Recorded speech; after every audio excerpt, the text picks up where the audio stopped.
अगर आप crypto futures trading में नए हैं, आपके पास $500 से कम है और लगातार पैसे खो रहे हैं, तो यह वीडियो आपको महीनों के दर्द से बचा सकता है। अगले कुछ मिनटों में मैं बताऊंगा कि शुरुआती लोग फीमेक्स पर क्यों जल्दी हारते हैं, बिंजीएक्स पर टिके रहना क्यों आसान लगता है और गलत एक्सचेंज चुनने से आपका अकाउंट कैसे खाली हो सकता है, भले ही आपकी ट्रेडिंग दिशा सही हो। यह कोई सामान्य एक्सचेंज रिव्यू नहीं है। मैं यह बताने नहीं आया कि कौन सा प्लेटफॉर्म सबसे अच्छा है। मैं एक ज्यादा महत्वपूर्ण सवाल का जवाब देने आया हूं। कौन सा एक्सचेंज आपके मौजूदा स्तर, पूंजी और ट्रेडर के रूप में आपके मानसिक दबाव के हिसाब से सही है। इस वीडियो के अंत तक आप साफ जान जाएंगे कि बिंजीएक्स या फीमेक्स में से कौन अभी आपके लिए बेहतर है, और आपको ऐसी फीस छूट भी मिलेगी जो सीधे आपके नुकसान को कम कर सकती है। यहाँ संक्षिप्त जवाब है। अगर आप कम पूंजी के साथ शुरुआती ट्रेडर हैं और अभी जोखिम नियंत्रण सीख रहे हैं, तो बिंजीएक्स आमतौर पर आपके लिए ज्यादा सुरक्षित माहौल है। अगर आपके पास अनुभव, अनुशासन और स्पष्ट रणनीति है, तो फीमेक्स ज्यादा सही रहेगा। अब मैं बताता हूं कि यह अंतर ज्यादातर लोगों की समझ से कहीं ज्यादा महत्वपूर्ण क्यों है। ज्यादातर नए ट्रेडर्स सोचते हैं कि वे इसलिए हारते हैं क्योंकि उनकी रणनीति खराब है।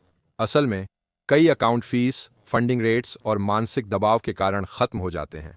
जब आपका बैलेंस छोटा हो तो हर छोटा खर्च भी बहुत बड़ा लगता है। कुछ बुरे फंडिंग पेमेंट्स, थोड़ा उलझा हुआ इंटरफेस या एक भावनात्मक गलती हफ्तों की मेहनत बर्बाद कर सकती है। यहीं पर बिंगेक्स और फेमेक्स के बीच का चुनाव महत्वपूर्ण हो जाता है। पहले फीस के बारे में बात करते हैं, क्योंकि यहीं पर नए ट्रेडर्स चुपचाप अपना पैसा गंवाते हैं। अगर आप $50, $100 या $200 से ट्रेड करते हैं, तो छोटी सी ट्रेडिंग फीस भी पेट में मुक्का जैसी लगती है। कागज पर फीस का अंतर बहुत छोटा दिखता है। असल जिंदगी में कई ट्रेडों के बाद ये तेजी से बढ़ जाते हैं। इसीलिए रिबेट प्रोग्राम सिर्फ बोनस नहीं, बल्कि सर्वाइवल टूल्स हैं। बिंजीएक्स पर रेफरल कोड 0RVTA9L का उपयोग करने से आपको फ्यूचर्स और स्पॉट ट्रेडिंग दोनों पर 40% तक शुल्क छूट मिलती है। इसका मतलब है कि हर ट्रेड में आपकी लागत कम होती है, और कम लागत का अर्थ है बिना घबराए सीखने के लिए अधिक मौका।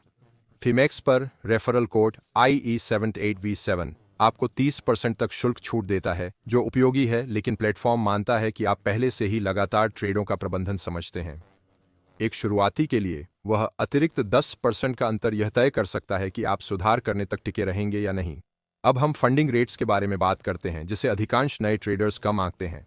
फंडिंग लिक्विडेशन जैसी नाटकीय नहीं है, लेकिन यह धीरे धीरे आपका बैलेंस खा जाती है जब आप प्राइस मूवमेंट का इंतजार करते हैं। शुरुआती अक्सर पोजीशन लंबे समय तक रखते हैं क्योंकि वे अनिश्चित, भावुक होते हैं या घाटे में बंद करने से डरते हैं।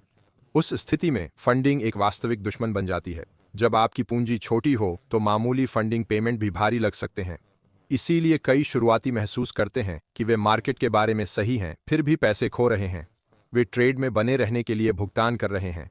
फीमेक्स जैसे एडवांस प्लेटफॉर्म पर फंडिंग स्ट्रक्चर और मार्केट बिहेवियर हिचकिचाहट को सजा दे सकते हैं। बिंगेक्स नए ट्रेडर्स के लिए ज्यादा माफी वाला लगता है, जो अभी टाइमिंग और पोजीशन मैनेजमेंट सीख रहे हैं। बिगिनर्स के स्ट्रगल का एक और कारण इंटरफेस की जटिलता है। जब आप तनाव में हो, तब फीचर्स से ज्यादा सादगी मायने रखती है। बिंगेक्स को सरल बनाया गया है, खासकर उनके लिए जो फ्यूचर्स ट्रेडिंग में नए हैं। एक्शन ज्यादा क्लियर है और लर्निंग कर्व कम आक्रामक लगता है। दूसरी तरफ फीमेक्स ज्यादा प्रोफेशनल फील करता है। ये बुरी बात नहीं है, पर इसमें मान लिया जाता है कि आप पहले से जानते हैं क्या कर रहे हैं। शुरुआती के लिए ज्यादा ऑप्शन का मतलब ज्यादा पावर नहीं होता। इसका मतलब अक्सर ज्यादा हिचकिचाहट, ज्यादा गलतियां और इमोशनल ट्रेड्स होते हैं। बिंगेक्स पर बिगिनर्स के लिए सबसे बड़ा फायदा है कॉपी ट्रेडिंग से एक्सपीरियंस ट्रेडर्स को देखकर सीखना। इसका मतलब यह नहीं कि आप हमेशा आंख मूंद कर दूसरों का फॉलो करें। इसका मतलब है कि आप देख सकते हैं कि ट्रेड कैसे बनाए जाते हैं, जोखिम कैसे संभाला जाता है और गिरावट के दौरान पेशेवर कैसा व्यवहार करते हैं। कई नए ट्रेडरों के लिए यही अंतर है अंधा जुआ खेलने और सिस्टम से सीखने का। फीमेक्स इस तरह के गाइडेड लर्निंग पर आधारित नहीं है। यह आपसे अपना खुद का सिस्टम लाने की उम्मीद रखता है। अब तक आप एक पैटर्न देख सकते हैं। यह इस बारे में नहीं है कि कौन सा एक्सचेंज आम तौर पर बेहतर है। यह इस बारे में है कि कौन सा एक्सचेंज ट्रेडर के रूप में आपके मौजूदा स्तर से मेल खाता है।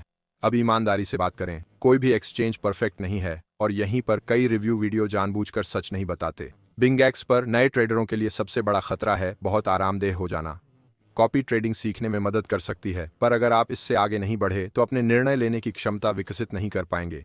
आपको इसे सिर्फ सीखने का चरण मानना चाहिए, स्थायी शॉर्टकट नहीं। फीमेक्स पर छिपा हुआ नुकसान है दबाव। प्लेटफॉर्म तेज, प्रोफेशनल और बिना माफी वाला लगता है, अगर आप हिचकिचाते हैं, ज्यादा सोचते हैं या बदले की ट्रेडिंग करते हैं तो फीमेक्स इन कमजोरियों को तुरंत उजागर कर देगा। इसीलिए कई नए ट्रेडर्स खुद को दोष देते हैं, यह समझे बिना कि वातावरण ने उनकी गलतियों को बढ़ा दिया है। किसी भी एक्सचेंज को चुनने से पहले खुद से 3 सच्चे सवाल पूछें। क्या मैं लगातार 2 हारने वाले ट्रेडों के बाद अपनी भावनाओं पर काबू रख सकता हूं? क्या मैं पोजीशन साइजिंग और लिक्विडेशन को अच्छी तरह समझता हूं? क्या मैं बाजार का पीछा किए बिना छोटे नुकसान स्वीकार कर सकता हूं? अगर इनमें से किसी एक का भी जवाब नहीं है तो आप अभी सिर्फ बचे रहने और सीखने के चरण में हैं। इस चरण में आपकी प्राथमिकता मुनाफा कमाना नहीं है, आपकी प्राथमिकता है अनुभव हासिल करने के लिए गेम में लंबे समय तक बने रहना। यहीं पर बिंग-एक्स अधिकतर लोगों के लिए ज्यादा समझदारी भरा विकल्प है। फेमेक्स तब समझ में आता है जब आपके पास एक परखी हुई रणनीति हो, आप जानते हो कि ट्रेड में क्यों आना जाना है और आप हर पोजीशन से भावनात्मक रूप से जुड़े न हो। उस समय उन्नत उपकरण, तेज निष्पादन और पेशेवर माहौल बाधाओं के बजाय फायदे बन जाते हैं। कई लोगों की गलती है कि वे पेशेवर की तरह सोचने से पहले ही पेशेवर जैसा ट्रेडिंग करने लगते हैं। मेरा व्यक्तिगत सुझाव है कि अगर आपकी पूंजी $500 से कम है और आप फ्यूचर्स सीख रहे हैं तो बिंग-एक्स से शुरू करें। फीस कम करने, अनुभवी ट्रेडर्स को देखने और अपनी पूंजी की रक्षा पर ध्यान दें। जब आपका अनुशासन बेहतर हो और परिणाम स्थिर हों, तब फीमेक्स पर जाने का विचार करें। इस प्रक्रिया में जल्दबाजी न करें। जल्दी बदलाव करने से प्रगति तेज होने के बजाय रुक जाती है। कई ट्रेडर्स रेफरल कोड नहीं लेते क्योंकि उन्हें लगता है कि अंतर छोटा है। यह एक गलती है। फीस में छूट सीधे घर्षण कम करती है। कम घर्षण का मतलब है कम भावनात्मक तनाव। कम तनाव का मतलब है बेहतर निर्णय। बिंग-एक्स पर रेफरल कोड ZORVTA9L से आपको फ्यूचर्स और स्पॉट ट्रेडिंग पर 40% तक की छूट मिलती है। फीमेक्स पर रेफरल कोड IE78B7 से आपको 30% तक की छूट मिलती है। ये मार्केटिंग चालें नहीं हैं। समय के साथ ये धीमी प्रगति और लगातार निराशा के बीच का अंतर बन सकते हैं। अगर आप ट्रेडिंग को लेकर गंभीर हैं और सफल होना चाहते हैं तो वीडियो विवरण में दिए लिंक का उपयोग करें। अगर आप नए हैं या कम पूंजी से ट्रेड कर रहे हैं तो कोड ZORVTA9L से बिंग-एक्स पर रजिस्टर करें। अगर आपको अनुभव है और बेहतर प्लेटफॉर्म चाहिए तो कोड IE78V7 से फीमेक्स पर रजिस्टर करें। दोनों लिंक नीचे हैं और इन्हें इस्तेमाल करने से आपको पहले दिन से ही शुल्क में छूट मिलेगी। यह वीडियो हाइप या झूठे वादों के बारे में नहीं था। यह सही टूल को सही स्तर से मिलाने के बारे में था। शुरुआती लोग इसलिए फेल नहीं होते क्योंकि वे मूर्ख हैं। वे फेल होते हैं क्योंकि वे ऐसे प्लेटफॉर्म चुनते हैं जो सीखने को सजा देते हैं। अपने स्तर के अनुसार एक्सचेंज चुनें, अनावश्यक खर्च कम करें और निरंतरता पर ध्यान दें। अगर यह समझ आपको ट्रेडिंग को बेहतर समझने में मदद करे तो चैनल को सब्सक्राइब करें। मैं ईमानदार विश्लेषण पर फोकस करता हूं, स्पॉन्सर्ड हाइप पर नहीं। विवरण में लिंक देखें, रेफरल कोड का उपयोग करें और बाजार से अंधे होकर लड़ने के बजाय अपनी सीखने की प्रक्रिया को नियंत्रित करें।